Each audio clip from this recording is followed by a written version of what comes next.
Hello everyone, we are Gaming by Gaslight. Welcome back to another episode of Korean Conquest in Europa Universalis IV. When we last left off, we were doing great works. Very, very great works. It also occurs to me, you guys are now slightly off from one another, so perhaps what I should do is conquer a bit of Daviet land and give a little bit of it to Mao here, so that, again, well then again, I mean 75, 71. What is our annexation? This is going to be in 29, and this is going to be in 25. Okay, so actually, yeah, maybe taking a bit more of this would be ideal for us. You guys are still doing that, and we're at a point, we could go to War of Bengal again, and the truth is we probably should. Caradel. Actually, Caradel's actually getting pretty swole up here, aren't they? So good for you. Good for you, Caradel. Meanwhile, over here, let's just keep an eye. What sort of rebels? Hosaka separatists over here. No separatists over here. Over here, however, we've got Oda. So Hosaka and Oda, how likely are they to spawn? This will take them 3 years. 6 years for the Oda separatists. There are any other separatists that might be popping up here? Toki separatists, okay. So I might want to keep one stack here on the island.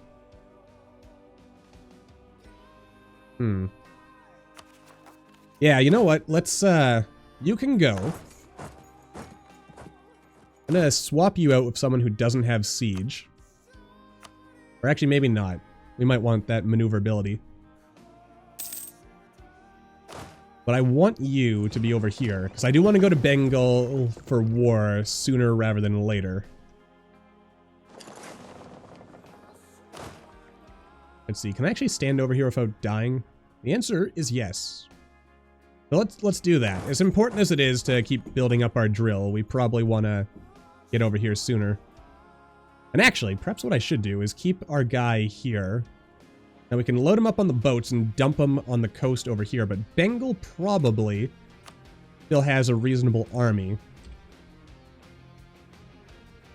35 out of 55. Not much manpower, though. Alright, so we should be able to hold in there. What is this? Colony has been struck by Roman fever. How do we even know about Roman fever? We have no contact with the Romans. Which is actually not strictly true. There is evidence that, at least indirectly through, like, trade and whatnot, there was some cultural exchange between early China and the Romans. And by indirect, I mean, like, okay, the Pope has declared a crusade against the Ottomans. Oh yeah, there is something about that to allow crusades to keep existing. Interesting.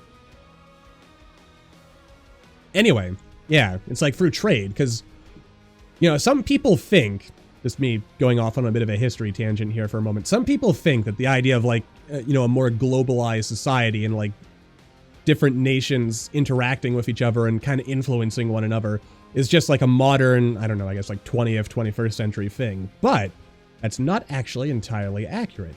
Because if you, like, in history, I mean, like, for instance, you've got, like, Nordic, artifacts that have made their way into China, for instance, like that far in the world. Vikings made their way all the way, I'm pretty sure, I think, like all the way down to the Horn of Africa at least, I think. Someone fact check me on that. But I know that they made it down to Africa, the Mediterranean. You know, you had, like the Rus, they were going over here and doing stuff, and there was like interactions happening there. Of course, you had the Mongols who like swept all the way as far as, I believe, modern day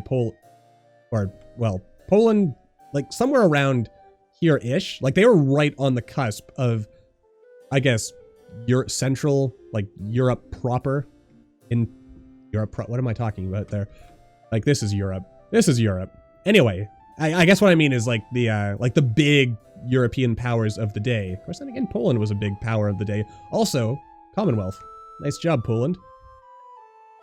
Yeah, so there, you know, and, like, Mongol, like, under Genghis Khan and his successors, their impacts over here, like, they changed, some argue they changed the direction of the Muslim world, for instance, where, like, certain things, like, you'd have to read more into it, you know, like, this is good you know, opportunities for some reading here.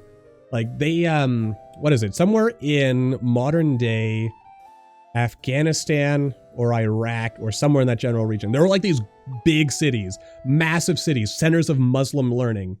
And I mean, like in, you know, the Muslim world, we have them to thank for a lot of stuff that we have in like the fields of science and philosophy and stuff as well. But that's a whole other topic. But, you know, like when the Mongol hordes came in, they destroyed and like burned to the foundations, like these ancient, amazing cities that held like irreplaceable wisdom, or at least the stores of wisdom. I mean, you know, there probably were people who had copied bits and pieces, but like the original copies of some of this stuff, and in some cases, the only copies, just stuff that got lost. You know, like imagine if that hadn't happened, you know, how that might have changed the direction of history in some parts of the world. Because in fact, the pillaging was so intense, you can actually still see the devastation to this day if you go to these sites. It's crazy. And similar stuff here. Like, I mean, there's the Empire of Mali and whatnot. They were producing so much gold, and Mansa Musa, I mean, there's a whole story we could go into about that. Maybe we'll do like a CK2 campaign over in that part of the world where it's, I guess, we'd be closer to the more historically relevant time. But like, he had this whole gold thing, and he literally caused like insane inflation because he was building mosques and stuff. He was just like throwing his gold around, and it basically like devalued the currency of like all of this area, I think into here as well. Like, more stuff worth reading about. I need to read more about it because I don't think I'm getting all the facts of that. But yeah, like humanity, I guess what I'm getting at here at the end of this sort of little side tangent here is we have all been connected pretty much from the beginning. And technologies only facilitate it more tightly and like direct influence on each other. And I guess the point in all that is, you know, we're all connected. We all rely on each other. We should be better to each other. Thank you for listening. All right, so let's get back to, you know, the business here rather than my, you know, semi-lucid ranting there. But yeah, history is cool, is what I'm saying. And the story of humanity is a long and rich tapestry. It also occurs to me I probably could have just kept the game running while I was going on there.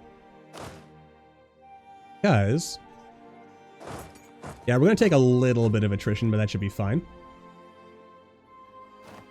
And you know what? You can start heading over there as well. All right, but once you're in position, we're gonna march in, and we probably want to take this fort right away. That should be our first target, which actually means you should go here. You can go here, and you can go there. All right, that's all well and good. Bit more exploration. We are gonna want to conquer some of this land, because again, we do need all this Vajarian stuff. And maybe we'll take Balasore here, just so we can have an in to attack Wanpur later. And let's see here, Baltic Sea coast. Yeah, I don't really want to go, like, over here just yet. That's something we can worry about. Oh yeah, we also still have this issue of manpower, don't we? And here it is. Okay, so what was I talking about? Before, we want it to promote naval officers, go bada bing bada boom. Then, because we want our absolutism to be high in general. If you're playing a conquest type game, you want absolutism. So yeah, 2 of that, and that gets our absolutism up to 4. And this is good because it gives us discipline, gives us administrative efficiency, which makes it easier to pour stuff faster, I believe. I think it lowers the cost as well, but don't quote me on that. So I'll have to double check that. And let's see, what else? 4 in core, so if people have core... No, when we conquer places and other people have cores on it, the cores will go away sooner, I believe. Also, did this go down? I think this went down because of our administrative efficiency. There we go. So we can actually conquer more land. All right. You see, it all adds up. Excuse me. Oh, none of your friends will come to help you. But, oh, you won't come to help me either. But that's because you have a truce. All right, I get it. All right, so we'll send you in there. I'm going to split. Oh, there it is. Turtles all the way down. Achievement get. All right, so you go here. You circle around here and do that. I mean, yeah, look at that. Is that 20,000 cannons? What are you doing with that many cannons? Like, don't get me wrong, cannons are awesome. But, seriously, my dude, what are you doing? Oh yeah, I suppose I should also ditch some of our... Probably not all of them, because I know for certain that, you know, they're probably going to come in to attack me, so we want to make sure we have at least a little bit going on to defend us. 20,000 cannons. What are you doing? Oh, and... Oh, what is this? Zilla East Africa Company rule has transformed the agricultural landscape of Mascarenas. Mascarenas? Name I'm butchering. Where once the fields grew food for the local populace, the company now requires them to focus heavily on cash crops. This short-sighted policy aimed at immediate profit has backfired as a particularly severe drought has gripped the Mascarenas. Unable to... I'm butchering that. Unable to grow enough food to feed the people, the company bears much responsibility for the famine and starvation to come. Well, that sucks, but you know what? Doesn't bother me because they're not my people. Which is what, you know, Europeans back in the day were probably saying, and just colonizers in general, who were mostly European, since there's mostly the Europeans doing the colonizing, but there were other people? You know, now that I think about it, that's another part of history that's probably worth looking into a little bit more. What were other nations doing? Because I'm sure it wasn't just Europeans who were doing colonizing. Surely not. But mostly Europeans.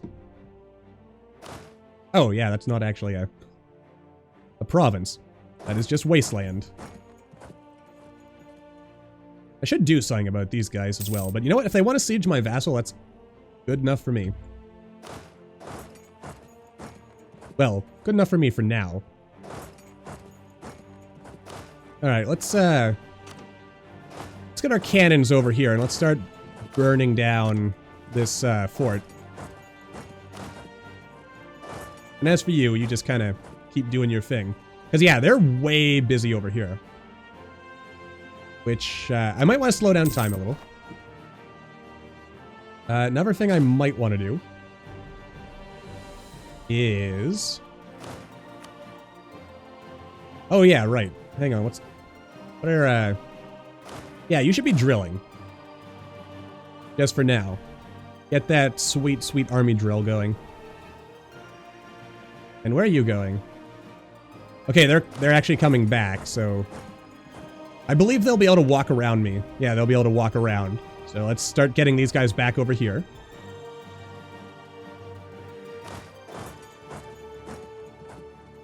And I can't possibly go over here, can I? So yeah, I don't think I'm gonna worry too much about making sure Bengal stays loyal as a tributary. Well, I guess it depends. Let's figure out how much I can take off them here. Okay. So if I want to take money from them, then I can't really take land. Let's look at this.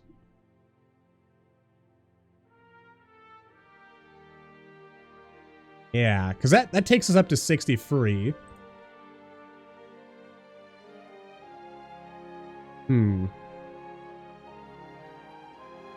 Well, no, the money is probably more important. What we want is a situation like this. That's a pretty big coalition. But fortunately, there's not a lot they can do about it, so haha, screw you, says I. Also, you know what? We've got so much military power going around. Why not do that? Because this war is going to last long enough for that to pay for itself, I think. Probably. Oh yeah, where's my ships, which are taking massive amounts of attrition right now? Good thing I didn't forget about that. At least not...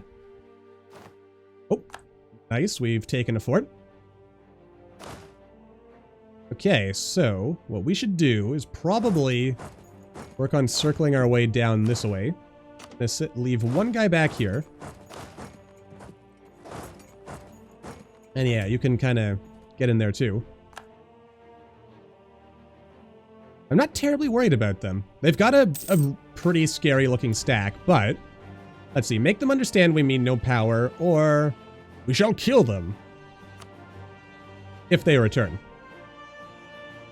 Classic thinking of the day where, you know, we just don't care about the lives and feelings of other... Oh, you're finally making it over here. Good for you. All right. And with that out of the way... Okay, the Mongols separate... Oh, God. Okay, that's kind of concerning. And I have no one over there to defend. Harsh treatment raises absolutism, doesn't it? It does. So it's totally worth it. There we go. All right, so that'll hold them back long enough so I don't have to worry about it too much. We're gonna have to fight Bengal at some point. But let's make sure we do it on our terms. Probably not until after this is done. And you know what? Let's save some manpower by... How many men did you say I need? I only need 9 men. Right? So we've got 10. So we'll get you off. And if Bengal wants to try and come around and pull some shenanigans on me, then they are welcome to try. Alright, so yeah, the idea is we take Bengal as a tributary. If they stay mad and then they break free, then we can go to war with them again, take some more land and money. And that's probably how we'll do it, is just slowly chip away at their money and stuff. Oh good, and we've captured another province here. You're a pretty good siege leader. Where's my super siege leader, though? Is he the one who's just sitting here, not doing anything? No, he's not. But I did have a free siege leader, did I not? Why can't I not seem to find him anymore? Oh, it's because he's right here. Okay, and there's Bengal right there. Alright, so we do want to fight them over here, I think. So, yeah, they're coming over here. This is only going to require... That's just a level 2 fort, so we just need to split off these guys to, again, save on manpower. You, I would much prefer... Chu, you... Yeah, you take this province right here. Don't take this. Alright. I'll wait for you to get locked in place, and then maybe we'll... Actually, you know what? Yeah, this works for me. Okay, I like the look of that. Because these guys should be able to take these guys. Because, yeah, they're only at 14, while we are all the way up at 17. Which should give us a reasonable advantage. Oh, shoot, they're trying to escape. Okay, so you guys go here, then back up here. Oh, no, we caught them. Oh, God, no, they actually have the, Oh, geez. Damn. Why are they doing so much better than me? Because of that morale. Military drill, army tradition. Oh, yeah, because they've had more time drilling, whereas I have not.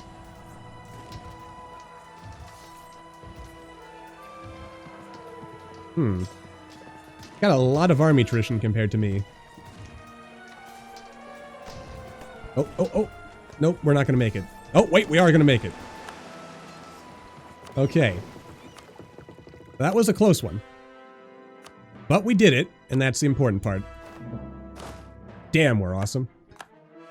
Yeah, we got some unified China stuff. That was a lot of, Actually, we didn't really take that much, actual damage by the looks of things, so... Alright. Oh, and our colonies are going well. You know, I might 1, 2, 3, 4, 5. We have 5 colonies and we're still making over 50 ducats a month. That is insane. Alright, so how do I want to do this?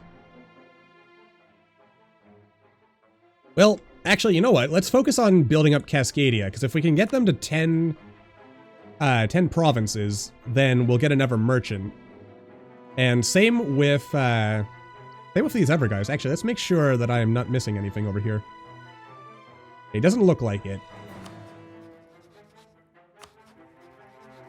Okay, you've got some claims, so we are going to want to go to war with British Mexico. And in general, we're going to want to go to war with Great Britain, just on principle, really. Okay, so they're actually retreating down that way. So let's make sure we're paying attention to what's happening here. But again, mostly, they're actually coming back up. Like, right away. So that is mildly disconcerting. Just mildly, though. Because I'm pretty sure we're going to be able to handle them one way or the other. Okay, we got that. Let's make sure we're in just one big stack here. Yeah, you see, they were planning things. We can either execute them, or we can gain corruption. And I don't want to lose mandate, so, yeah. Damn. We're actually doing pretty well here. You know what, if we're gonna end up, it's gonna take us 2 years anyway, we might as well, yeah, in order to get rid of this one corruption. Might as well make sure we're still gaining a whole bunch of money. Yeah, we'll keep it at 51. As for you, if you could finish the job over here, that'd be great. And, how are we doing over here again? Yeah, they've still got a pretty strong army. But we don't want to let our guard down. Which stack is missing his unit? Oh, and we're out of manpower again. God, it's so rough trying to fight in... Oh, nice. So rough fighting in India, isn't it? Which, you know, makes sense, because historically, fighting in India was always pretty challenging. You know, at least for an invader. In fact, that's probably why, you know, China, even at the height of its power, never really went into India. In fact, you know what? I'm kind of curious about that. Where is our terrain map mode? Because if I recall, actually, let's look at simple terrain. That might make it easier here. Yeah, because you kind of have your mountains in here, and you've got, like, up here, you've got all this, like, I don't want to say wasteland, but it is, like, really low development. There's not really good supply lines or anything. Here's another history rant, by the way. So, from what I understand, from what I've been taught, anyway, about, like, the history of China, is, like, modern China's borders are, like, got all this stuff in here, like, because their influence is basically, like, right up here around the Himalayas, isn't it? Modern Tibet, and you got all of this stuff down here. And all of that and all of this, and yeah, this is Hong Kong, isn't it? Like, this is the island of Hong Kong in modern times, right? My knowledge of geography is, again, sadly pretty lacking, but I'm pretty sure this is Hong Kong. This is Taiwan, is it? Yes? No? Maybe? I'll have to look into that just for my own, you know, attempts to be less ignorant. But yeah, from what I understand is, like, China basically, fairly early on in its history, kind of, like, expanded as far as made his, like, sense logistically. And then after that, it was just a matter of saying, hey, you know what, we'll just, you know, get tribute from the rest of these guys, because it's just not worth the logistics of, like, sending 1 million men, like, down into, like, a place like this. Or, I guess, down here. Because this is, like, modern-day Vietnam and some other places as well, is it not? So, yeah. Basically, China, they expanded as big as they felt made sense, and then they're like, you know what, we'll just get tribute from these other people, and we won't bother. Not a bad way of doing it, I guess. Not directly conquering people, just saying, hey, these people are gonna, you know, give us stuff anyway, why directly conquer them and worry about all that bureaucratic overhead? Or something to that effect, anyway. I don't pretend to be an expert on these things. Just bits and pieces of history that I've picked up that I kind of sort of remember. But yeah, it's cool, it's interesting, it's exciting stuff. And will you peace out now? You will. And if I take your money, I'll actually be able to embrace the institution. We've also got Hosaka Separatists, so we gotta keep an eyeball on that. Or we could just pay them down and get more absolutism.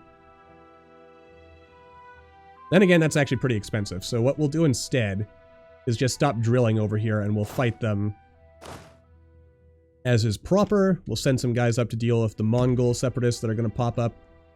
Actually, let's start sending guys over there now. And get our map back to where we would like it to be. So yeah, you go over there.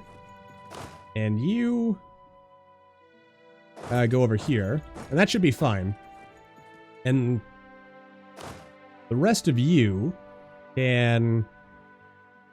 Oh, wait. Actually, it occurs to me. Maybe I should take less money and actually take some of this land.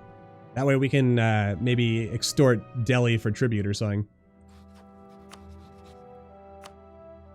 Yeah, let's figure out how we want to do it. Or, then again, we were talking about going to war with Wanpur, weren't we?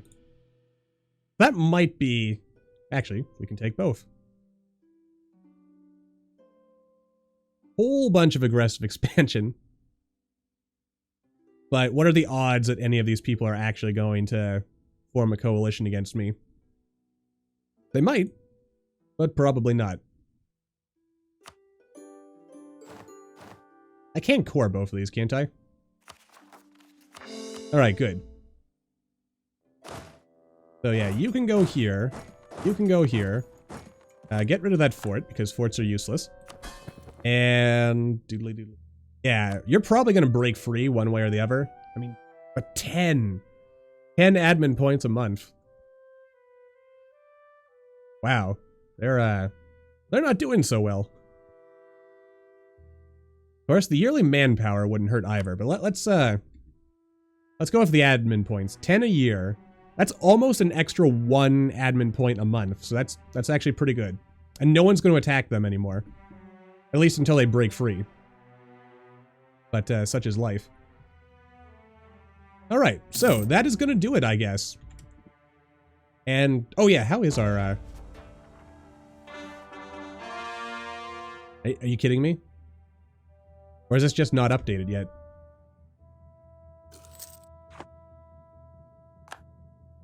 Or wait. No, this is actually still higher than it was before, isn't it? Dang, they really nerfed tributaries there. But the numbers haven't been updated. Oh geez, that's also pretty bad. Okay, so we're gonna have to figure some of this out.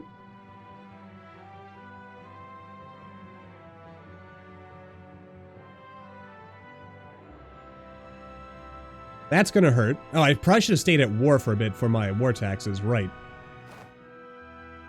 Anyway, let's wrap things up for now, and we'll come back and figure out what it is precisely we're doing next time, because clearly things have not been, or maybe they have to be a loyal tributary? Would that make sense? No, because I'm pretty sure it has gone up, just not as up as much as I would have liked. So yeah, there's